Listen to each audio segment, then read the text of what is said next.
Nunca olvidaré aquel día. No por el accidente, ni por el hospital, ni siquiera por el dolor físico. Lo que realmente se quedó grabado en mí fue quién estaba allí cuando abrí los ojos. Era Javier. No un amigo cercano, no un familiar. Solo un compañero de la universidad con quien había compartido un par de proyectos y muchas discusiones acaloradas en los pasillos. Pero cuando el coche quedó volteado, el parabrisas destrozado y mi cuerpo atrapado bajo el metal, él fue el primero en llegar. Se arriesgó, literalmente, para sacarme antes de que explotara. «Te debo la vida», le dije con un hilo de voz mientras me llevaban en la ambulancia. Y lo decía en serio. Pasaron los años, emprendimos juntos, fundamos la empresa desde cero, dormíamos en el piso de la oficina, nos turnábamos para ducharnos en el gimnasio del coworking, comíamos lo que podíamos pagar, construimos algo grande, nuestro sueño. Y ahora tenía que despedirlo, no porque quisiera, sino porque ya no tenía otra opción. Al principio, todo fue como una aventura. Javier y yo éramos dos jóvenes con hambre de cambiar el mundo. Él era impulsivo, creativo, a veces imprudente, pero siempre leal. Yo era más analítico, obsesionado con la estructura, el producto, los márgenes. Nos equilibrábamos. Éramos una dupla poderosa, cofundadores no solo de una empresa, sino de una visión. Cuando conseguimos nuestra primera ronda de inversión, lloramos juntos. Cuando firmamos el contrato con nuestro primer gran cliente, brindamos con cerveza barata en el balcón de la oficina. Cuando dormíamos en sacos de dormir, nos juramos nunca olvidar ese momento. Pero crecer cambia a las personas y a las relaciones. Yo empecé a involucrarme más en la parte financiera, los números, las reuniones con inversores, las decisiones difíciles. Javier seguía en el área creativa, liderando un equipo que lo adoraba, pero que cada vez entregaba menos resultados. Su forma caótica, que antes nos sacaba adelante, empezó a volverse un problema. Los informes llegaban con retraso. El equipo se quejaba en silencio. Algunos clientes pedían cambios urgentes que no se cumplían a tiempo. Internamente, algo empezó a quebrarse. Y entonces, un día, en una reunión con los inversores, uno de ellos me lanzó una bomba. ¿Qué papel tiene exactamente Javier en esta etapa de la empresa? Porque, sinceramente, parece más un estorbo que un cofundador. Sentí que me tragaba la tierra. Esa noche no dormí. Volví a casa, me senté frente al computador y abrí un documento en blanco con el título Evaluación de rendimiento. Javier. Solo escribir su nombre ahí me dolió como si estuviera firmando una traición. No era fácil. ¿Cómo separas los números de la historia? ¿Los KPI de los recuerdos? ¿Cómo juzgas a alguien que, antes que ser tu socio, te salvó la vida? Pero necesitaba claridad. Revisé su desempeño en los últimos 6 meses. Fallos en la entrega de proyectos clave. Problemas de comunicación con los nuevos líderes de producto. Dificultades para adaptarse a los nuevos procesos que implementamos tras la expansión. Lo que más me preocupó fue la desconexión emocional. Javier ya no estaba alineado con la misión. No participaba activamente en las decisiones. Se ausentaba en momentos críticos. Y cuando se le confrontaba, su respuesta era siempre la misma. No me metí en esto para seguir reglas. Tenía razón. Él entró por pasión, por crear, no por escalar estructuras corporativas. Pero esa empresa ya no era solo un sueño juvenil. Era una organización que empleaba a más de 40 personas, con compromisos legales, contratos millonarios y expectativas que ya no dependían solo de nuestra voluntad. Yo estaba atrapado entre dos lealtades, la que tenía con él y la que ahora debía a todo un ecosistema que dependía de mis decisiones, y en el fondo, ya sabía cuál tenía que priorizar. Pasaron 2 semanas. 2 largas semanas de evasión, excusas y agendas llenas que no eran más que una forma de postergar lo inevitable. Hasta que un viernes por la tarde, Javier entró en mi oficina sin avisar. cerró la puerta detrás de él y se sentó frente a mí sin decir palabra. Sabía que ese momento había llegado. «¿Qué está pasando, Alex?», me preguntó, con una mezcla de cansancio y sospecha. «Te he sentido distante. El equipo también. Y no es solo por las reuniones. Es algo más». Me costó mirarlo a los ojos. Pero respiré hondo y hablé. «Javi, hemos cambiado. La empresa ha cambiado. Tú y yo ya no somos los chicos del coworking». Él frunció el ceño. «¿Y eso qué significa?» «Significa que necesitamos tomar decisiones difíciles, que tu rol, como está ahora, no está funcionando. Hay presión de los inversores, del equipo, de todos». Se quedó en silencio. No me interrumpió, solo bajó la mirada. «¿Y tú?», dijo, con la voz quebrada. «¿Qué quieres tú?». Esa fue la puñalada. Porque en realidad yo no quería despedirlo. Yo quería que las cosas volvieran a ser como antes, que él volviera a estar motivado, enfocado, presente. Pero eso no iba a pasar. «Quiero que esto funcione», respondí con honestidad. «Y para eso, necesito que te vayas». Vi cómo su rostro se transformó, de incredulidad a rabia, y de rabia a algo peor, decepción. No me gritó, no se defendió. Solo dijo una frase que aún me persigue. «Te salvé la vida, y ahora tú me borras como si nada». Después de esa conversación, Javier se fue sin despedirse de nadie. No recogió sus cosas. No dijo nada al equipo. Simplemente desapareció. Como si la historia que habíamos construido juntos hubiera sido una ilusión, un error del sistema que él prefería borrar antes que enfrentar. Yo me quedé solo en la sala de juntas por horas. Miraba la silla vacía donde tantas veces nos habíamos reído, discutido, soñado. Recordé la vez que diseñamos el primer logo en una servilleta. La madrugada en que celebramos los 100 primeros usuarios. La noche en que nos miramos y dijimos, «Lo logramos». Y ahora, lo había despedido. No porque dejé de quererlo como amigo, ni de reconocer todo lo que había hecho por mí, sino porque el rol que una vez ocupó con pasión ya no existía, y mantenerlo por nostalgia era un acto de egoísmo disfrazado de lealtad. Los días siguientes fueron un infierno. El equipo empezó a murmurar. Algunos preguntaban si Javier se había ido por voluntad propia. Otros sabían que algo no cuadraba. Y yo no sabía cómo explicarlo sin traicionar su nombre, ni cómo quedarme callado sin traicionar la verdad. Lo peor fue cuando uno de los diseñadores más jóvenes me dijo, «Nunca pensé que tú fueras capaz de algo así».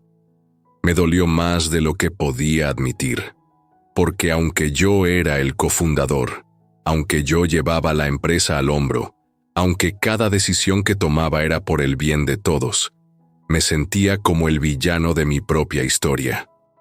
Comencé a evitar los pasillos por donde solía caminar con Javier. Incluso reorganicé mi horario para no coincidir con las horas en que solíamos tomar café juntos. No porque tuviera miedo del juicio ajeno, sino porque yo mismo no soportaba mirar esos lugares sin sentir que había dejado algo sagrado atrás. Empecé a trabajar hasta muy tarde, no por necesidad, sino por castigo. Me lanzaba de reunión en reunión, de estrategia en estrategia, como si ahogarme en responsabilidades pudiera acallar esa voz interna que me decía, «Le fallaste». Lo más extraño fue que mientras más me alejaba de esa culpa, más crecía la empresa. Nuevos contratos, nuevos socios, nuevos clientes.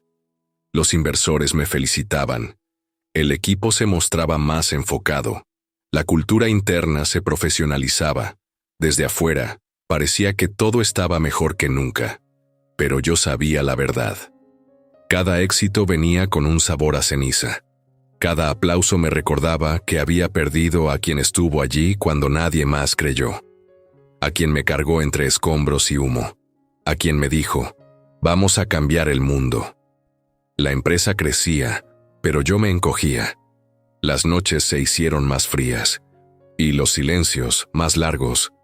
Hasta que un día abrí una antigua caja de recuerdos que tenía bajo mi escritorio, y entre post-its descoloridos y fotos arrugadas, encontré una carta. Era de Javier, escrita años atrás, cuando todavía éramos soñadores con hambre, y al leerla, algo dentro de mí se quebró. La carta estaba escrita a mano, con esa caligrafía torpe de Javier que siempre parecía estar a punto de salirse de la hoja. El papel estaba amarillento, doblado en 4, y apenas lo deslicé entre los dedos, sentí como si abriera una ventana a un tiempo en que todo era más simple. La carta decía: Alex, si algún día las cosas se salen de control y nos olvidamos de por qué empezamos esto, quiero que leas estas palabras. No importa cuánto crezcamos, cuántos clientes tengamos o cuánto dinero ganemos. Recuerda esto, yo estoy aquí por ti, no por la empresa, porque cuando te vi atrapado en aquel auto, entendí que nada de lo que creemos construir vale más que la vida misma. Si algún día me vuelvo un problema para lo que estás tratando de lograr, prométeme algo. No te detengas por mí, pero tampoco me olvides. Me quedé en silencio por largos minutos. Era como si el Javier de antes supiera exactamente lo que iba a pasar, como si hubiera escrito esas palabras para liberarme de la culpa que ahora me estaba consumiendo, para darme permiso de seguir adelante, sin cargar el peso de haberlo perdido. Y por primera vez en semanas, lloré. No por lo que había hecho, sino por lo que habíamos sido. Y porque en el fondo, a pesar de todo, aún lo necesitaba cerca. Esa misma noche, con la carta aún sobre el escritorio, decidí hacer algo que había evitado desde el día de la despedida: escribirle a Javier. No planeaba justificarme, ni pedir perdón, solo quería saber si estaba bien. El mensaje fue breve. Leí tu carta. Gracias por haberla escrito. Quiero que sepas que no te he olvidado. No esperaba respuesta. Pensé que tal vez ni siquiera lo leería, pero una hora después mi celular vibró. Era una llamada de él. Dudé en contestar. El corazón me latía tan fuerte que me temblaban los dedos. Pero lo hice. Hola, dijo su voz, tan familiar como distante. Hola, Javi. Hubo un silencio largo, incómodo, doloroso. No pensé que volvería a saber de ti, dijo finalmente. Yo tampoco, admití. ¿Por qué ahora? Tomé aire. Miré la carta una vez más. Porque sigo llevando esto dentro. Porque no quiero que lo último entre nosotros sea aquella conversación en mi oficina. Se quedó callado. Luego dijo: yo también he pensado mucho en eso. Pero no te preocupes, cumplí mi promesa. ¿Qué promesa? Seguir adelante y no dejar que me olvidaras. Y entonces sonrió. Lo sentí a través del teléfono. Estoy en otro proyecto ahora, añadió. Nada grande, pero me hace feliz. Y no te guardo rencor, Alex. En serio. Sentí un nudo en la garganta. Porque a pesar de todo, Javier seguía siendo Javier. Generoso, leal, increíblemente humano. Después de esa llamada, algo cambió dentro de mí. No fue como en las películas, donde todo se resuelve y los amigos se abrazan bajo la lluvia. No. No volvimos a ser socios. No reconstruimos la empresa juntos, pero reconstruimos algo más importante: el respeto. Entendí que no todas las personas que salen de tu vida lo hacen por odio. A veces se alejan porque es lo más sano. Porque quedarse destruiría algo más profundo que una relación profesional. Destruiría el recuerdo de lo que fueron. Javier no volvió, ni tenía por qué hacerlo, pero me devolvió algo con esa llamada. La paz de saber que, a pesar de todo, nuestra historia no había terminado en ruinas. Solo había encontrado su punto final natural. Y entonces pude mirar mi rol como cofundador desde otra perspectiva. Ya no como el que tomó la decisión más dura de su vida, sino como alguien que aprendió que liderar no siempre es mandar. A veces es soltar. A veces es reconocer que amar a un proyecto también significa protegerlo, incluso de quienes ayudaron a crearlo. Lo conté al equipo, no los detalles, no la carta, pero les dije que Javier había sido parte esencial de todo esto, que sin él nada existiría, y que merecía nuestro respeto, aunque ya no estuviera aquí. Nadie respondió, pero uno por uno comenzaron a asentir. Y en ese gesto silencioso, sentí que tal vez, solo tal vez, estaba empezando a hacer las cosas bien. Con el tiempo, entendí que ser cofundador no es solo crear una empresa, es cargar con las consecuencias invisibles de cada decisión, es navegar en aguas que nadie te enseñó a cruzar, y hacerlo sabiendo que cada elección puede marcar vidas. Lo que más me marcó no fue haber despedido a Javier, fue la transformación interna que esa decisión provocó. Empecé a ver a cada miembro del equipo de forma diferente. Dejé de enfocarme solo en métricas y entregas. Comencé a hacer preguntas que antes no hacía. ¿Cómo estás realmente? ¿Sientes que este lugar todavía es para ti? ¿Qué necesitas para crecer? Y no solo producir. Creé un espacio dentro de la empresa llamado Punto de Retorno. Era un día al mes donde cualquier persona podía reunirse conmigo, sin agenda, sin jerarquías, solo para hablar de lo que pesaba. De lo que a veces no se dice en los pasillos. No fue una estrategia, fue una herida transformada en puente. Y aunque muchos me veían como el CEO frío que tomó una decisión cruel, los más cercanos empezaron a notar el cambio. Algunos se abrieron. Otros se atrevieron a decir que querían reinventar sus funciones. Incluso hubo quien, inspirado por lo ocurrido con Javier, decidió emprender su propio camino, y yo lo apoyé desde el primer momento. Aprendí a no aferrarme, ni a las personas, ni a las versiones antiguas de mí mismo, porque a veces, ser cofundador no es solo levantar algo, es saber cuándo dejarlo ir, con dignidad. Un año después de aquella despedida, la empresa vivía uno de sus mejores momentos. Nos expandimos a otro país, cerramos una alianza estratégica con una firma internacional y aparecimos en una revista de negocios como uno de los proyectos más prometedores del sector. Pero entonces, un correo apareció en mi bandeja de entrada con un asunto que me detuvo en seco. Solicitud de colaboración. Javier. Sentí una punzada en el estómago. El mensaje era directo, sin adornos. Hola Alex, estoy trabajando en una iniciativa que busca apoyar a startups en etapa temprana, lideradas por jóvenes sin recursos. Sé que es algo que en el pasado hablamos hacer juntos. Me preguntaba si tu empresa estaría interesada en apoyar, invertir o simplemente dar visibilidad. No hay rencores, solo ganas de construir algo que tenga sentido. Un abrazo, Javi. Volví a leer esas líneas varias veces. ¿Colaborar con él? Después de todo, después del dolor, del silencio, de lo que significó aquella decisión. Pero algo dentro de mí respondió antes que mi ego pudiera opinar. Sí, porque si el dolor nos había separado, tal vez el propósito podía volver a unirnos, aunque no como antes, aunque en otro plano, aunque ya no fuéramos socios, sino aliados. Respondí el correo con una sonrisa invisible. Cuenta conmigo, y no solo con la empresa, cuenta conmigo como persona. Esa noche dormí en paz por primera vez en mucho tiempo. A menudo la gente idealiza la figura del cofundador. Lo imaginan como el visionario, el genio, el que lo planeó todo desde el inicio y ejecutó a la perfección. Pero la verdad es otra.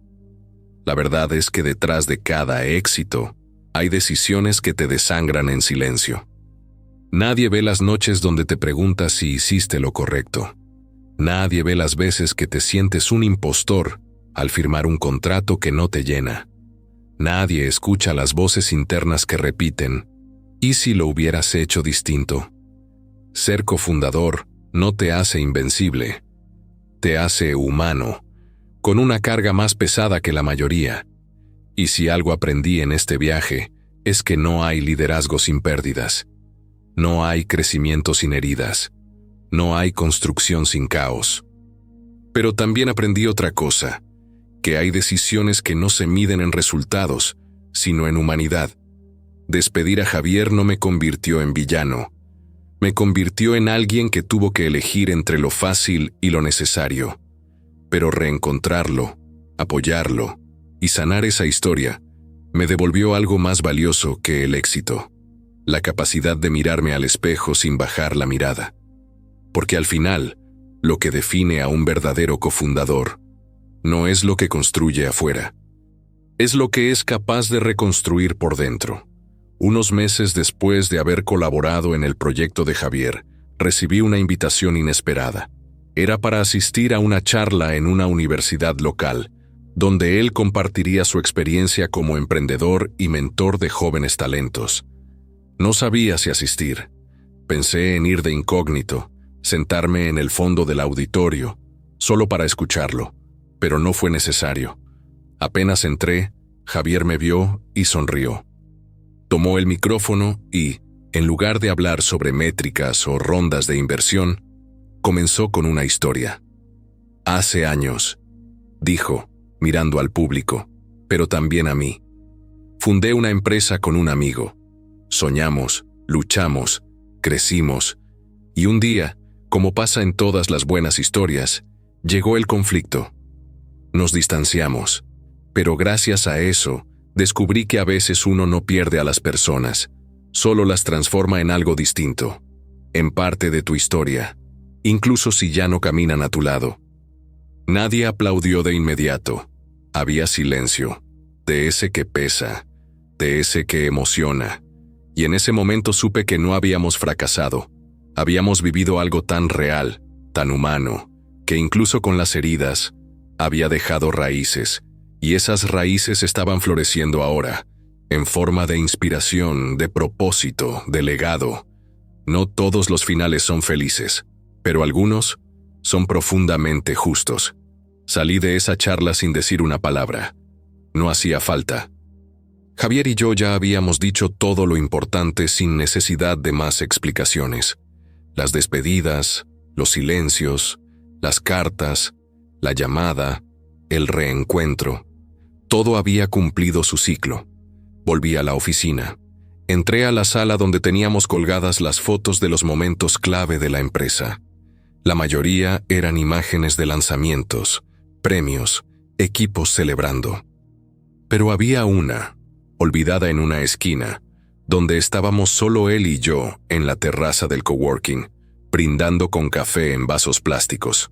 Me acerqué, la quité del marco y la puse en mi escritorio, no como un recuerdo melancólico, sino como un recordatorio de lo que fuimos y de lo que todavía podíamos ser desde otro lugar. Desde entonces, cada vez que alguien nuevo entra a trabajar con nosotros, cuento esa historia, la verdadera, sin filtros, sin adornos. Y les digo algo simple: aquí construimos con verdad, aquí las decisiones duelen, pero aquí también sanamos. Porque el liderazgo no se trata de nunca fallar, se trata de no dejar que tus errores te quiten la capacidad de sentir. Y si logras eso, entonces lo que construyes por dentro y por fuera se vuelve digno de perdurar. ¿Alguna vez tuviste que dejar ir a alguien que amabas por el bien de algo mayor? Cuéntanos tu historia en los comentarios. Y si este video te tocó el corazón, deja tu like, suscríbete y compártelo con alguien que necesite escucharlo. Nos vemos en la próxima historia, una que, tal vez, también te pertenezca.